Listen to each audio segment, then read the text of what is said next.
టీడీపీకి చెందిన ఓ ఎమ్మెల్యే సొంత ప్రభుత్వంపై సంచలన ఆరోపణలు చేశారు. తమ ప్రభుత్వంలో అవినీతి జరుగుతుందనేలా ఆయన వ్యాఖ్యలు చేయటం ఏపీ రాజకీయాల్లో హాట్ టాపిక్గా మారింది. ఆముదాల వలసకు చెందిన టీడీపీ ఎమ్మెల్యే కోన రవికుమార్ మాట్లాడుతూ ఐస్లైండ్ రిఫ్రిజిరేటర్లు కొనుగోలులో అక్రమాలు జరిగాయని సొంత ప్రభుత్వం మీదనే విమర్శలు చేశారు. 1,30,000కు పొరుగు రాష్ట్రాల్లో ఈ రిఫ్రిజిరేటర్లు దొరుకుతుంటే ఏపీలో మాత్రం 2,04,000 పెట్టి ఎందుకు కొనుగోలు చేస్తున్నారని కూటమి నేతలను కోన రవికుమార్ నిలదీశారు. తక్కువ ధరకు అందుబాటులో ఉన్నప్పటికీ అధిక ధర చెల్లించడం వెనుక ఏదో మతలబు ఉందని ఆయన అనుమానం వ్యక్తం చేశారు.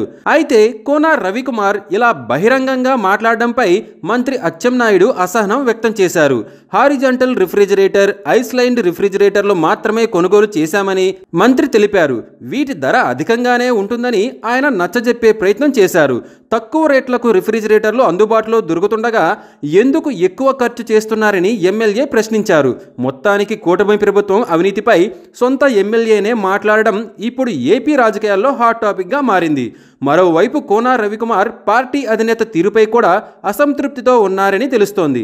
గత ప్రభుత్వం తనని ఎన్నో రకాలుగా ఇబ్బంది పెట్టిందని, అయినా తాను వారి ఒత్తిడికి తలవంచలేదని, కానీ పార్టీ అధికారంలోకి వచ్చిన తర్వాత తనని పట్టించుకోవడం లేదని ఆయన ఆవేదన వ్యక్తం చేస్తున్నారట. పైగా మంత్రి పదవిపై ఆశలు పెట్టుకున్న ఆయనకు నిరాశే ఎదురైంది. దీనికి తోడు టీడీపీలో పదవి కూడా ఆయనకు దక్కలేదు. దీంతో ఆయన పార్టీ అధినేత తీరుపై అసంతృప్తితో ఉన్నారని తెలుస్తోంది. దీని కారణంగానే ఆయన బహిరంగంగా ప్రభుత్వంపై ఇలాంటి విమర్శలు చేస్తున్నారనే చర్చ సాగుతోంది.